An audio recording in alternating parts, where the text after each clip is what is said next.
அரசியலமைப்பு சட்டத்தை மாற்றி எழுதுவது, மனு தர்மத்தையே அரசியலமைப்பு சட்டமாக்குவது, இதுதான். இது வெறும் கற்பனை அல்ல, அபாண்டமான குற்றச்சாட்டு அல்ல, ஏனோதானோ என்று அள்ளி இறைக்கிற அவதூறு அல்ல.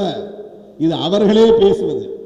இன்றைக்கு மோகன் பகவத் என்ன பேசியிருக்கிறார் என்றால், இந்திய நாடு என்பது இந்துக்களின் தேசம்தான், இந்துக்களின் நாடுதான். இந்தியா இஸ் இந்து நேஷன் அடிக்கடி சொல்லி வருகிறார். இதற்கு பெரிய சான்றுகள் தேவையில்லை, அவர்கள் திரும்ப திரும்ப சொல்லி வருகிறார்கள். இங்கே பிரகாஷ் காரத் அவர்கள் பேசுகிற போது முதலில் டூ நேஷன் தியரியை சொன்னதே சவார்கர் தான் என்பதை எடுத்து சொன்னார். அதை அமித்ஷா மக்களவையிலே சொன்னார்.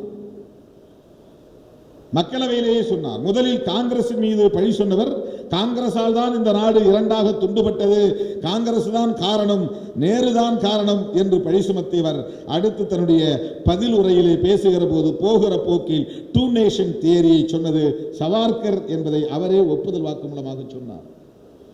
RSS இயக்கம் எல்லாம் தோன்றுவதற்கு முன்பே இந்த நாட்டை இரண்டாக பிளக்க வேண்டும், முஸ்லிம்களுக்கு ஒரு தேசம், இந்துக்களுக்கு ஒரு தேசம், எனவே இந்த நாட்டை இந்து தேசமாக அறிவிக்க வேண்டும் என்பதுதான் அவர்களின் நீண்டகால கனவு திட்டம், தொலைதூர பார்வை.